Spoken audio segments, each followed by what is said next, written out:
Привіт, друзі! Сьогодні коротко поговоримо про те, де краще зберігати свою криптовалюту на біржі чи на криптогаманці, щоб спати спокійно. Ми пишемо це відео, тому що дуже багато наших студентів задають питання, де краще зберігати, на гаманці чи на біржі, в якому випадку це краще робити. Ви повинні розуміти, що це все залежить від вашої стратегії, від того, що ви плануєте робити з цією криптовалютою. Тому зараз давайте детальніше обговоримо прямо про ці нюанси. Бо ви повинні розуміти, що ви можете трейдити, інвестувати, ви можете інвестувати короткостроково, можете купити на декілька років. То буде підхід повністю мінятися. Якщо ви плануєте інвестувати в криптовалюту, і у вас солідна сума, наприклад, там 100 тисяч плюс, і ви плануєте купити і на доволі довгий період часу, то звісно, що тоді гаманці будуть найкращі для вас, особливо якщо у вас немає податкових декларацій по всіх ваших грошах. Тому що коли ваша велика сума, в будь-який момент, якщо на вас буде якесь там розслідування чи подача від прокурора інформації про вас, біржа тоді може заблокувати ваш рахунок, бо вони всі співпрацюють зі слідством.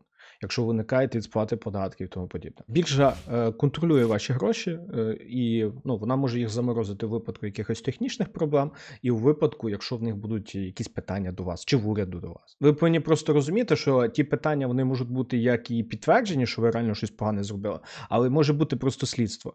І ви можете нічого не бути винні, але гроші заморозять до вияснення обставин. А ті обставини будуть вияснювати 3 місяці. Тому така собі перспектива. Якщо, друзі, у вас сума до 10 тисяч доларів, скажу чесно, я ні разу не чув, що в когось були проблеми з такими сумами на хороших топових біржах. Тому що сказати чесно, в такому випадку, в більшості випадків, ви не цікаві ні самим біржам, ні якимось органам, тобто нема сенсу навіть на вас щось робити. Тому якщо капітал менше 10 тисяч, я б найкраще взагалі його би розділив на 1, 2, може 3 біржі, якщо більше переживаєте, і там тримав собі BUSDT і мав би спокій. І третя частина, якщо ви хочете трейдити, звісно, що вам потрібно тримати гроші на біржі, тому що в іншому випадку ви не зможете відкривати трейди. Але я би рекомендував не тримати прям всі гроші. І ми зараз детальніше обговоримо, чому так. Тому що, по-перше, біржа дає можливість використовувати кредитне плече.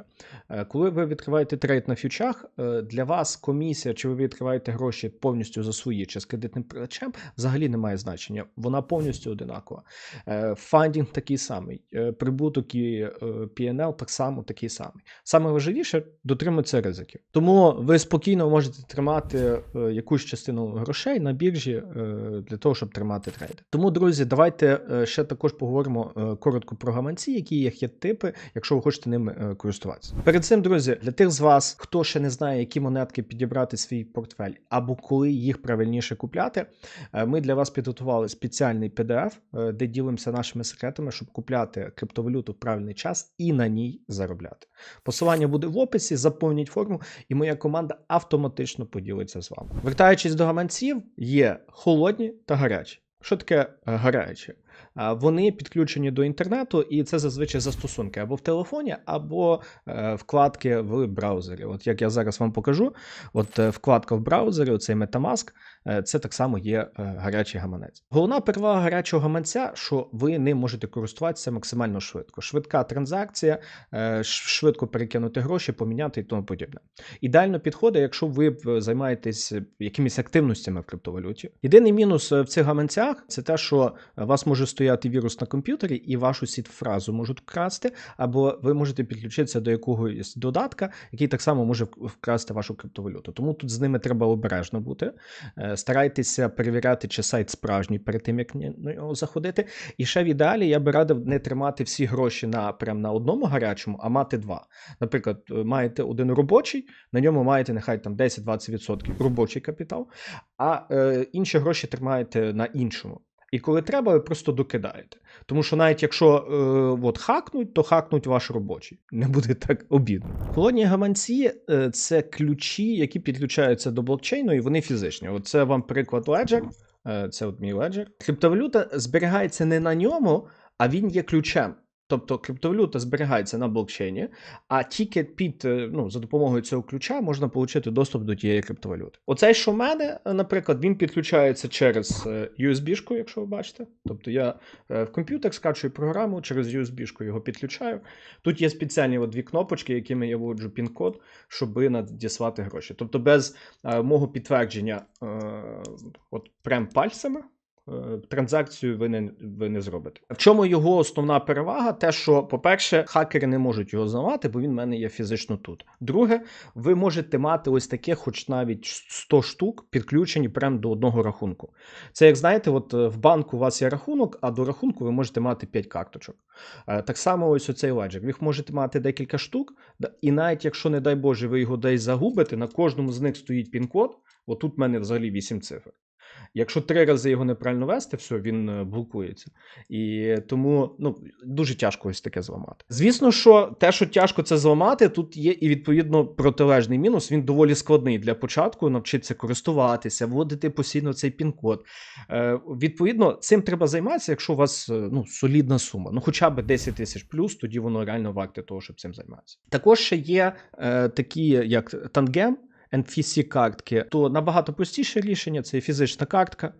В комплекті зазвичай йде 3 картки з чіпом, який щитується через NFS. Сід-фразу зашито прямо в чіпі. В чому також особливість, що сід-фраза, її не треба запам'ятовувати, вона вшита в чіпі, ви просто створюєте собі пін-код. Переваги дуже зручно, тому що вам не треба думати там, з леджером, підключати це все і тому подібне. І з мінусів ви можете просто її фізично загубити, і тоді ви втратите повністю доступ. Тому в ідеалі, якщо ви купляєте, то купляйте там, де є найбільша кількість цих чіпів. Ви повинні розуміти, що обидва варіанти дають вам контроль над вашими грошима. Якщо ключ приватний, тоді кошти належать вам, і ви самі вибираєте, коли і як ними користуватися. Давайте, друзі, зараз практичну пораду, що би я робив вам, і що я роблю зараз. Перед цим поставте лайк, підпишіться. Це дуже важливо, щоб наш канал ріс, і ми допомагали вам заробляти, ставати кращими. Я особисто тримаю робочу суму на біржі. Це є в районі 25% мого капіталу, тому що там трейдити і робити різні двіжухи, я роблю це на біржі. Любий момент купити на споті монетки, якщо треба. На біржі дуже зручно. Решту я тримаю на холодному гаманці, на леджері. Я не користуюсь особисто гарячими гаманцями, бо я не беру участь в різних активностях. Ті люди, які беруть участь в різних активностях, відповідно, воно їм буде потрібніше. Тобто, якщо ви холд-інвестор, ви можете так само тримати на леджері. Якщо ви активний, то вам прийдеться вивчати там MetaMask і тому подібне. Тому, друзі, пам'ятайте, біржа потрібна, щоб трейдити, там тільки робоча сума. Завжди розділяйте частину грошей. Якщо навіть на біржі тільки тримаєте, хоч розкиньте на декілька бірж. Для збереження великих сум не пошкодуйте таки купити той леджер, воно в порівнянні з тим, що може статися, взагалі є копійки. І якщо ви купляєте гаманець, дуже важливо перевіряйте, де ви його купляєте, бо це має бути тільки від виробника оригінальний, щоб він не був хакнутий і ви просто потім комусь не віддали гроші. А зараз я для вас підготував відео, де ми показуємо, як купляти криптовалюту, щоб на ній заробити, щоби у вас були тільки плюси.